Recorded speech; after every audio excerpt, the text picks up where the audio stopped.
যেদিন আমি কারো কাছ থেকে ধোঁকা পেয়েছিলাম সেদিন থেকে আমার কোনো মানুষের প্রতি আর ভরসা নেই। আমি বাকি মেয়েদের জাজ করছি না, হয়তো আমার কপালটাই খারাপ ছিল। কিন্তু ভাই, আমি আর এই দুনিয়ায় কোনো মেয়েকেই বিশ্বাস করতে পারবো না। তার সব কিছুতে মিথ্যা দেখেছি, তার সব কিছুতেই আমি স্বার্থ দেখেছি। সে জানতো না আমি তার জন্য কি কি ভেবে রেখেছিলাম।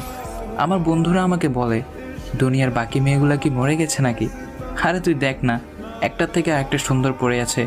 কিন্তু আমার কথা হলো, আমি যাকে চেয়েছি তাকেই পেলাম না, তো আর বাকি সুন্দর মেয়েগুলো দিয়ে আমি কি করব? এত কিছুর পর আমি আর কোনোভাবেই কাউকে বিশ্বাস করতে পারবো না। আর সবাই বলে নতুন কাউকে বিশ্বাস করে তার সাথে থেকে যেতে। আমি কিভাবে কারোর সাথে থেকে যাব? আমি এটা কখনোই বিশ্বাস করতে পারবো না যে আজকে যে মানুষটা আমার সাথে আছে কালকে সে আসলেই আমার হবে। এই দুনিয়ায় সব কিছুই ভালো, কিন্তু সেটা দূর থেকে। কখনো এটা ভেবো না 100% মানুষটা ওই রকম যেমনটা সে দেখায়। যেদিন থেকে সে ওই কাজটা করেছে যেটা তার করার কথা ছিল না, সেদিন থেকে দুনিয়ার এসব মোহমায়া বাদ দিয়ে নিজের কাজের দিকে মনোযোগী হলাম।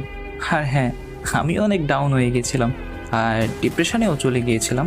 আসলে আমি কখনো ভাবতেও পারিনি তার কারণে আমার এই হাল হবে।